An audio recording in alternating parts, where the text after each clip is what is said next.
Bom dia, Brasil, bom dia, Portugal. Está a começar mais um Notícias Quebrando. A sua lista das 5 melhores cemitérios para ser enterrado depois de morrer de Covid-19 de notícias do The Library is Open. Eu sou o Caio e hoje a gente vai começar na coluna de entretenimento. Foi anunciada oficialmente que a edição 2020 do maravilhoso evento PocCon, que é a feira LGBTQ+, de quadrinhos e artes gráficas do Brasil, vai acontecer nos dias 26 e 27 de junho, online novamente, por motivos óbvios, no canal do YouTube da PocCon e também através do site oficial www.poccon.com.br. Lembrando que PocCon é com C. Nós vamos ter então concurso de cosplay, lip sync à distância, gibiteca digital e um desafio diário de desenho, além dos já tradicionais bate-papos, palestras e conversas com autores e ilustradores. Vão lá então nas redes sociais da PocCon e no site para saber muito mais e também porque ao longo das próximas semanas eles vão soltar mais detalhes sobre quem vai comparecer, como é que se inscreve nos concursos, etc e tal. Então parabéns mais uma vez para a equipe de organização da PocCon por conseguir realizar o evento mais uma vez, mesmo que online, continua sendo um evento extremamente importante para a nossa comunidade. Indo um pouco mais longe, nós tivemos também a revelação na semana passada que a cantora Demi Lovato assumiu então a sua identidade de gênero não binária. Seja bem-vinda à Irmandade, Demi, com um vídeo muito interessante e muito legal em que ele conta como foi o processo de descoberta de identidade, como foi entender o que significa identidade não binária também, além de outros aspectos da queerness dele. Então ela também declarou que vai passar a usar a partir de agora oficialmente os pronomes neutros em inglês they, them. Parabéns então mais uma vez para a cantora e maravilhosa Demi Lovato por também trazer essa mensagem, essa naturalização, essa normalização para o público dela, que é um público muito jovem. Ela tem alcance aí de uma faixa etária desde pré-adolescentes até jovens adultos, e é muito importante que celebridades com a plataforma dela falem sobre esse assunto. Então vão lá no Instagram dela para poder ver esse vídeo incrível que ela postou fazendo esta revelação, vamos dizer assim. E aí fica aqui o beijo pro Telo, que é muito fã de Demi Lovato. Para terminar, nós também tivemos uma grandíssima e importantíssima revelação de uma grandíssima e importantíssima pessoa famosa lá nos Estados Unidos, que é o nosso amadíssimo Billy Porter, estrela aí de Pose e também grande ator do teatro musical lá nos Estados Unidos. Ele revelou através de uma entrevista exclusiva ao The Hollywood Reporter que ele vive com HIV já há 14 anos e que ele resolveu aproveitar esse momento e a força que a equipe de Pose e a própria história de Pose deram para ele para poder falar isso abertamente.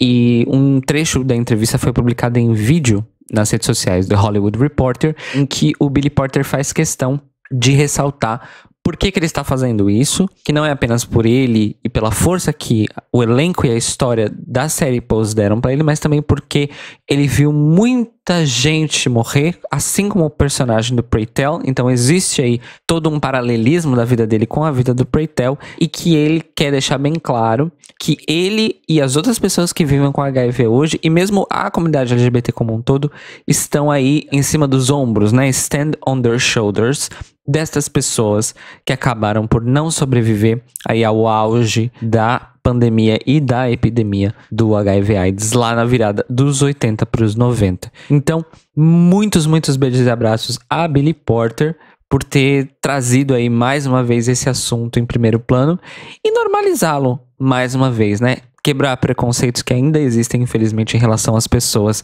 que vivem com HIV. Vamos então adentrar as águas turvas do Boletim Drag Race, o seu boletim semanal sobre RuPaul Drag Race e correlatos, para falar que nós não vamos ter um descanso tão cedo, meus amores, minhas amoras, porque aparentemente teremos sim uma versão de RuPaul's Drag Race All Stars internacional. Apesar de já ter status de confirmada, ainda tá tudo muito nebuloso em relação a isso. Por quê? No Reddit, as coisas ganharam um pouco mais de força na semana passada, porque algumas queens das várias edições de Drag Race que já foram ao ar aí, ao redor do planeta, começaram a aparecer com buracos de agenda. E eu sei que a gente tá no meio da pandemia, mas essas queens de Drag Race estão aí trabalhando bastante com festivais e programas digitais, né, de drag. Então, mesmo assim, as nossas queridas Sherlock Holmes conseguem detectar alguns buracos aí no Reddit. Mas para além disso, uma pessoa que supostamente é uma insider na BBC, junto da produção de Drag Race UK, disse que há vamos dizer assim, uma estratégia de usar justamente toda a parafernália, né, infraestrutura já feita para RuPaul's Drag Race UK 3, para justamente aproveitar e filmar esta temporada aí Drag All Stars Internacional lá, logo após as filmagens de Drag Race UK 3, que supostamente já estariam concluídas. Algumas semanas atrás, o tabloide inglês The Sun, que não é uma fonte confiável de informação, tenham isso em mente, supostamente confirmou, entre muitas aspas, que Baga Chips e Blue Hydrangea, da primeira temporada de Drag Race Reino Unido, estariam confirmadas para participar desse All Stars International. O Draglicious compilou, nossos queridos Draglicious, beijos, compilou aí uma lista através de toda essa conversa no Reddit. Inclusive, parabéns pelo trabalho de ficar garimpando e coletando essas informações no Reddit, para concluir aí quais seriam as mais prováveis rainhas que participariam desse elenco de All Stars International. E nessa especulação, nós temos uma surpresa, vamos dizer assim, na minha opinião, que é o nome de Pangina Hills, que não é uma concorrente de Drag Race Thailand, mas sim uma das co-apresentadoras, juntamente com Mother Artaria.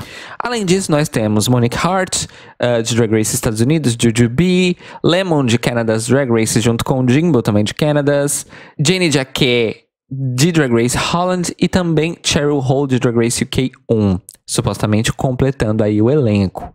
Enfim, não sei se é muito interessante só chamarem Pangina Hills para participar, já que ela foi co-apresentadora. E falta aí também, na minha opinião, umas participantes de The Switch Drag Race, não é mesmo? Mas vamos esperar para ver. O fato é que as informações recolhidas no Reddit indicam que All Stars International realmente deve acontecer. Quando? Ainda não sabemos. Ainda falando sobre o RuPaul's Drag Race, mas indo diretamente para os Estados Unidos, como nós tínhamos comentado algumas semanas atrás, o programa estava concorrendo aí a alguns prêmios dentro do MTV TV and Movie Awards, que antigamente era o MTV Movie Awards. E acabou saindo, então, com 3 prêmios, sendo eles o melhor elenco de reality para as rainhas da Season 3, inclusive 2 delas foram receber o troféu pessoalmente, no caso foram a Simone, vencedora da temporada, e a Gottmik, runner-up. Também o RuPaul ganhou e foi receber o prêmio de melhor apresentador, e o programa acabou ganhando o troféu, que no caso é um saco de pipocas douradas, de melhor reality de competição para a Season 13 de RuPaul's Drag Race Estados Unidos. Então tá aí, né? O programa segue Snatching Trophies. Merecidamente? Já não sei dizer. Fica aí para conta de vocês. Voltando ao universo All Stars, vamos falar de All Stars Estados Unidos 6. E isso é uma coisa que realmente aconteceu, amores. Saiu da boca da própria Esfinge. E quem é essa Esfinge? Essa Esfinge é a drag favorita de nossa querida Luísa Lunática, da equipe do The Libraries Open, a Dor Delano, que revelou aí nas suas redes sociais que foi convidada para retornar em All Stars Estados Unidos 6, mas disse não. Pois é, ela achou que é melhor não tentar de novo, ela não tá com cabeça para isso, e talvez seja melhor para ela própria não se colocar numa posição parecida ou igual de quando ela participou anteriormente em All Stars 2 e acabou aí passando por momentos muito, muito difíceis psicologicamente. Então, parabéns para a Dor Delano por, além de tomar consciência e cuidar da sua própria saúde mental, dá aí essa informaçãozinha que os fãs amam receber. Amam, amam, amam. Ela falou tudo com muito cuidado, não é? Pra também não se ferrar judicialmente junto com a World of Wonder. Mas entregou aí, então, que All Star 6 já fez a sua seleção de elenco, sim, amores. Então é possível que nas próximas semanas já teremos aí alguns vazamentozinhos ocorrendo sobre isso. E, quiçá, a temporada, ela própria, o Star 6 Estados Unidos, estreando ainda em 2021. Eu, sinceramente, espero que não. Pra finalizar, a mais nova temporada internacional de Drag Race Espanha, que está aí pra estrear no próximo dia 30 de maio, soltou então o seu First Look trailer, depois do seu Party trailer, que eu não gostei, achei ruim. Eles soltaram um First Look, que é basicamente um sneak peek, assim, né? Imagens mesmo da própria temporada. E parece interessante. Na verdade, eu gostei muito mais desse trailer do que do Party trailer. Achei o Party trailer mal feito, mal editado. E esse, bom, como mostra a imagem da temporada, obviamente é muito mais interessante. Então, amores, a gente vai deixar o link desse First Look trailer aqui pra vocês assistirem e comentarem com a gente o que é que vocês acharam. Eu tô bem animado pra Drag Race Espanha, porque, primeiro, pra mim é aqui do lado. Estou muito curioso pra conhecer queens espanholas, que eu vou poder ver depois que eu puder voltar a circular. E então, en España, así termina el Boletín Drag Race de esta semana. Cariños. Besos. Agora então é hora de pegar um avião virtual, já que as fronteiras não estão tão abertas assim, e ir para a nossa coluna internacional, que tá curta, mas porém muito importante. Nossa primeira parada, então, é na Namíbia, no continente africano.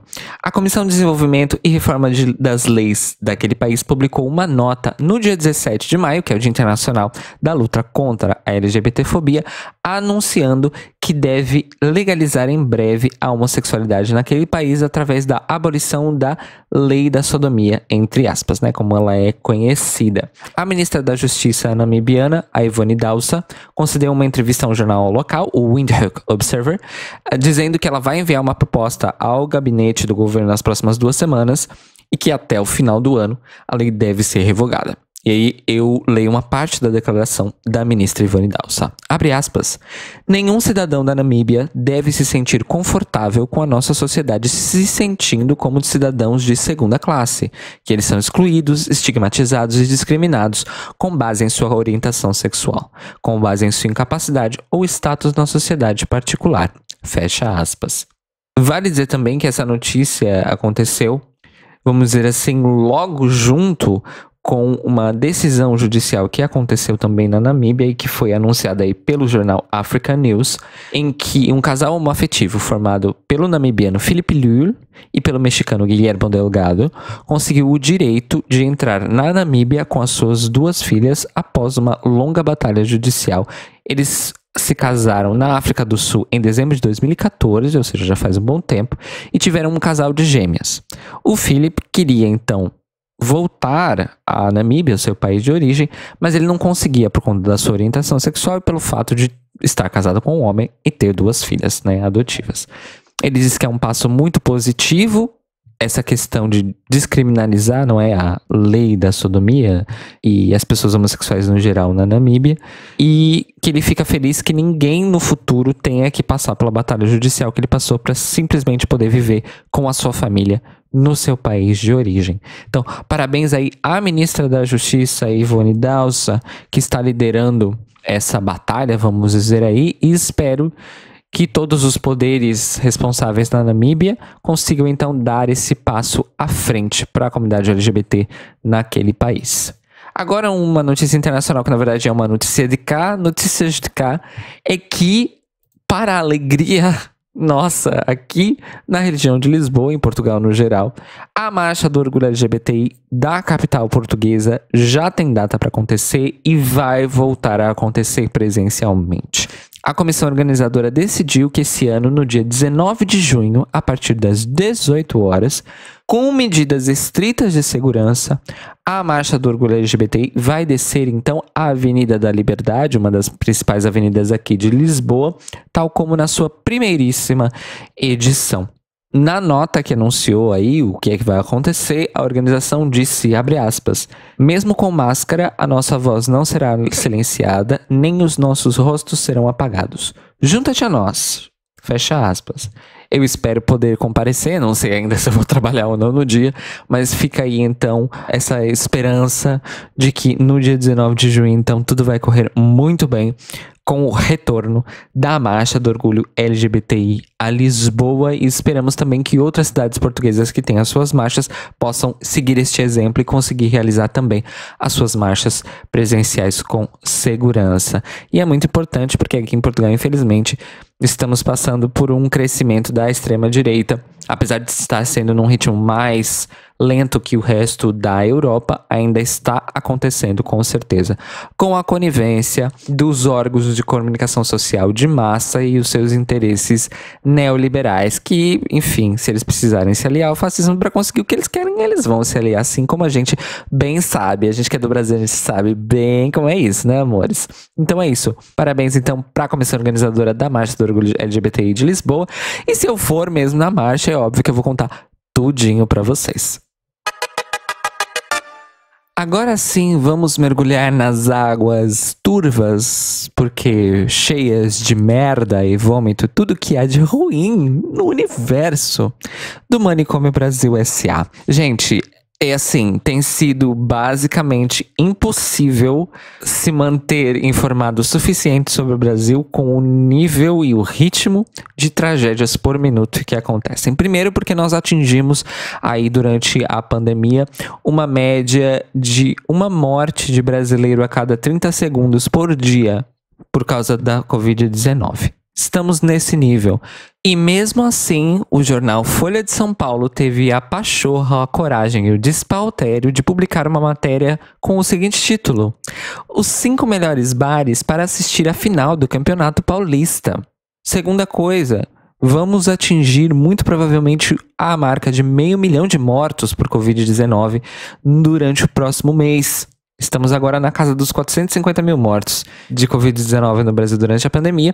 E neste último domingo, vulgo ontem, nosso querido presidente excrementíssimo Jair Bolsonaro achou por bem, junto com o ex-ministro Pazuzu, organizar uma manifestação pró a si mesmo na Barra da Tijuca, no Rio de Janeiro, com uma procissão de motocicletas. Infelizmente, milhares de pessoas compareceram sem máscara e aí totalmente aglomeradas, e não satisfeitas ainda fizeram questão de tentar agredir e conseguir expulsar vários jornalistas e órgãos de imprensa do evento, que tiveram que ser escoltados pela polícia para longe dali para não sofrerem nenhum tipo de agressão física de fato. Este é o Brasil de Bolsonaro, em pleno século 2021, no segundo ano da pandemia. Enfim, tudo pode ficar pior. Temos aí, então, a segunda semana de CPI da pandemia da Covid-19. Muita coisa aconteceu. Os destaques foram, com certeza, as grandíssimas e deslavadas mentiras dele mesmo, Pazuzu, na CPI Palusa, né? Como diz o @JairMeArrependi. Obviamente que vocês não vão escutar todos os detalhes aqui de nós, porque detalhes da CPI da pandemia dariam vários episódios, um episódio diário, vamos dizer assim, do Notícias Quebrando, em cada dia que tivesse entrevistas e, enfim, inquéritos com pessoas de importância, vamos dizer assim, dentro da CPI. Mas o que nós vamos recomendar para vocês aqui, que vocês comecem a acompanhar a conta do Twitter, @JairMeArrependi. Vamos deixar o link aqui na descrição, que eles estão fazendo a melhor cobertura da CPI da pandemia, ao ponto do próprio relator Renan Calheiros se utilizar de informações e questões fornecidas pela Jair Me Arrependi para poder ampliar o escopo dos questionamentos das pessoas e também trazer novas informações e também trazer verificação de fatos daquilo que as pessoas estão dizendo. Normalmente daquilo que as pessoas estão mentindo sobre, né? Até o momento, nesta CPI. Então vão lá, acompanhem Jair Me Arrependi, porque vale muito, muito a pena. Eles fazem a cobertura ao vivo e também checagem de fatos ao vivo, que é muito importante pra gente ficar sempre alerta e saber o quanto essas pessoas estão mentindo supostamente sob juramento. Como tudo pode piorar, o governo federal está preparando um decreto, atenção, está preparando um decreto que é considerado ilegal e inconstitucional para limitar e até proibir a retirada de posts e perfis de redes sociais. Segundo essa proposta do governo Bolsonaro, as publicações só poderiam ser apagadas por ordem judicial e em casos de crime expresso e provado ou violação ao Estatuto da Criança e do Adolescente. Qual é o objetivo do governo Bolsonaro com este projeto de decreto? É basicamente permitir que as fake news a favor dele próprio circulem livremente sem poder ser questionadas, denunciadas ou tiradas de circulação. Isso é extremamente grave porque é mais um ululante gesto de um governo autoritário, ditatorial, totalitarista, fascista. É isso, gente. Se preparem, porque ele quer tentar fazer isso colar. Não sabemos ainda o que exatamente pode ser feito, mas por ser considerado ilegal, por literalmente ir contra vários artigos do Código Penal brasileiro, mas principalmente ir contra a Constituição, contra a cláusula pétrea da Constituição, vamos ver se esse decreto vai poder ser feito ou não, e se ele for feito, se o STF vai poder intervir. Ainda não temos certeza. Vamos acompanhar. Passando então para as desgraças do Legislativo, a Câmara dos Deputados aprovou uma medida provisória para viabilizar a privatização da Eletrobras. A Eletrobras é a Companhia Brasileira Nacional de Eletricidade e Energia, que basicamente sustenta a infraestrutura de distribuição de energia elétrica no Brasil. E produção também, porque acho que a maioria das hidrelétricas do Brasil ainda são geridas pela Eletrobras. O projeto que foi aprovado cria certas exigências que devem ser cumpridas pela União. E aí alivia o lado de quem é que seja que vá comprar aí a concessão, vamos dizer assim, de operar a Eletrobras durante pelo menos 50 anos. É claro que a justificativa do projeto é de que vai gerar redução de tarifa, mas a gente já escutou essa história várias vezes e a gente sabe que é uma grandíssima mentira. Essas pessoas só estão querendo viabilizar os interesses do neoliberalismo, dos capitalistas, dos poderosos e destruir todo o aparelho do Estado brasileiro e entregar tudo para as empresas estrangeiras. É isso que eles querem, é isso que eles vão continuar querendo e é isso que eles vão tentar fazer. Foram 313 votos a favor contra 166 contra. E nós vamos deixar aqui na descrição deste episódio a lista completa da votação, porque foi uma votação aberta, não foi uma votação confidencial. Então dá para saber quem foram os desgraçados que votaram a favor desse projeto da privatização da Eletrobras, graças ao link fornecido aí pela nossa querida deputada federal Sâmia Bonfim do PSOL. Vamos deixar o link aqui na descrição, então vocês vão lá, cobrem caso os seus deputados tenham votado a favor e marquem os nomes dos desgraçados que votaram a favor e que não são os seus deputados. É basicamente para isso que a gente vai deixar a lista para vocês aqui.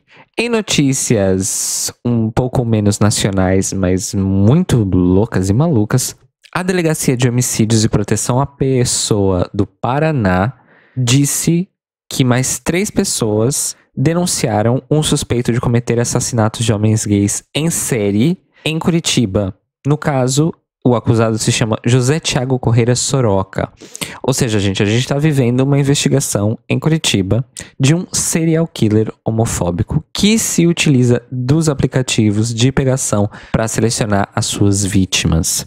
Uma das coisas que já foram confirmadas em relação ao modus operandi dele é que ele não faz nenhum tipo de prática sexual com as vítimas, ele realmente está lá apenas para agredir e, se possível, matar. Essas pessoas que denunciaram e que ainda estão vivas, na verdade, sobreviveram aos ataques deles e já conseguiram, inclusive, localizar um registro judicial dessa pessoa que comprova que a ex-namorada dele tem, em efeito, atualmente, uma medida protetiva contra ele. Ou seja, ele tem histórico de violência para além desses crimes homofóbicos que ele já cometeu. Atualmente, suspeita-se que ele já fez ao menos 8 vítimas, sendo 3 dessas, infelizmente, mortais.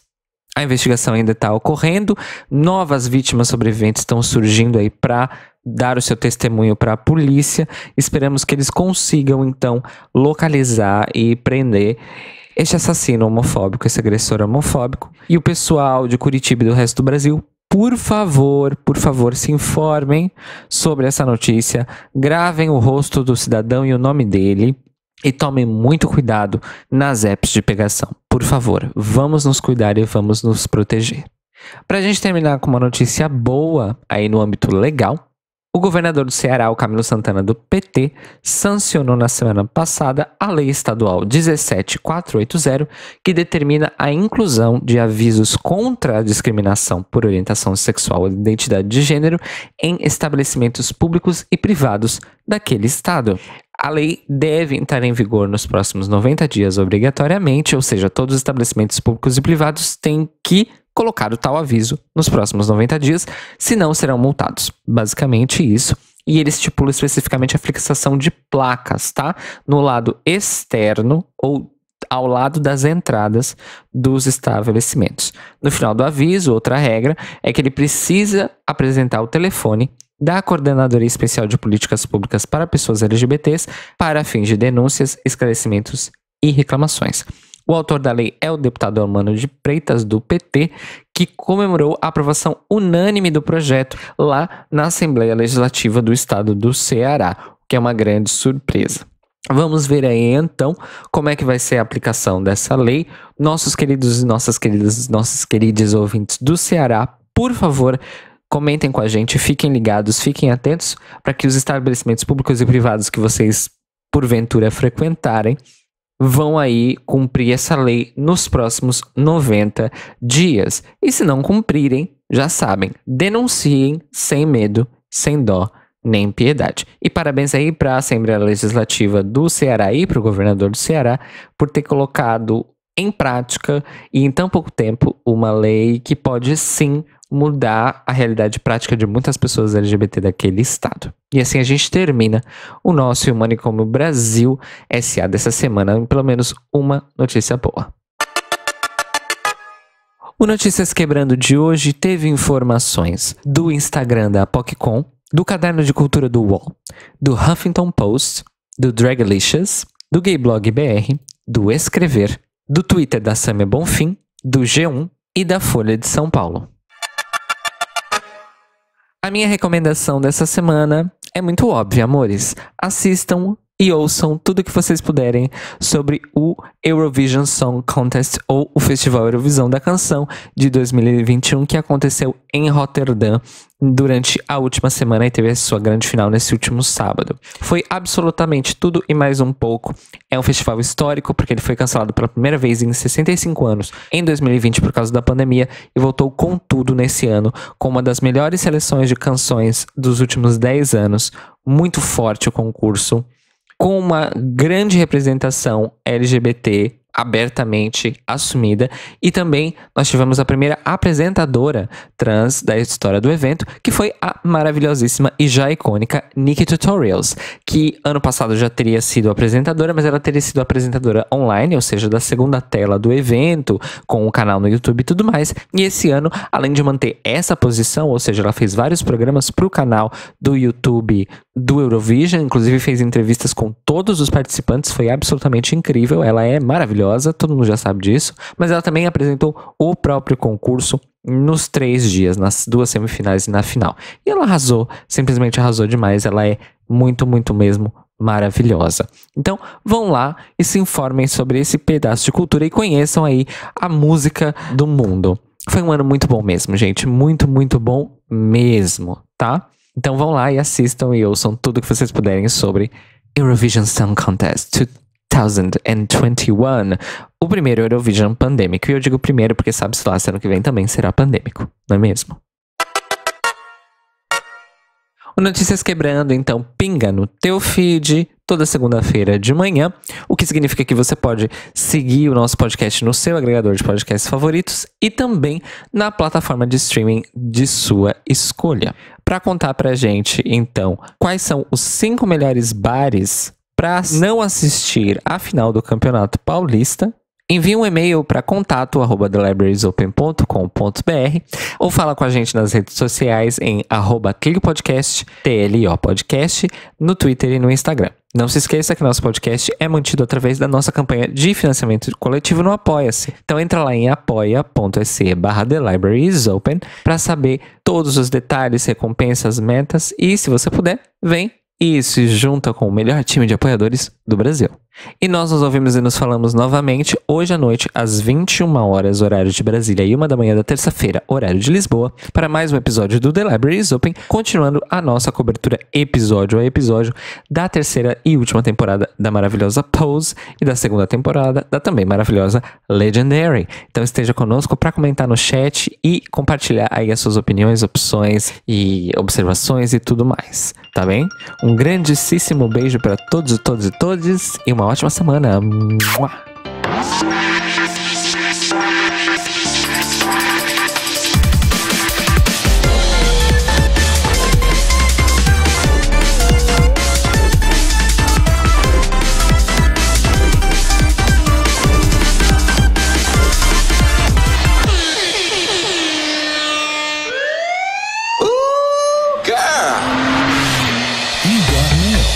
Esses são os nossos queridos apoiadores que nos ajudam a fazer do Tlio um podcast cada vez melhor por meio da nossa campanha no Apoia-se.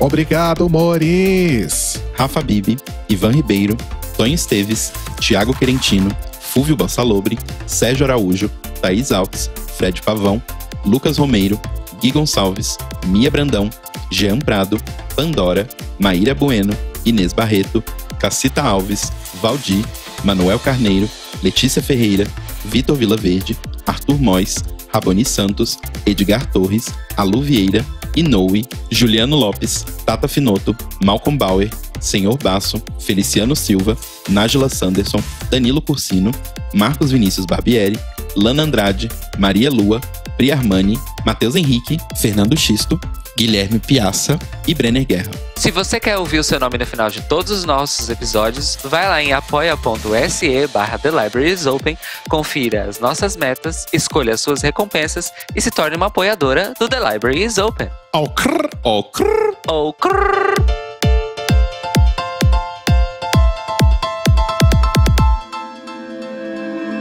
Este podcast faz parte do movimento LGBT Podcasters. Saiba mais em www.lgbtpodcasters.com.br ou usando as hashtags e @LGBTpodcasters no Twitter e no Instagram.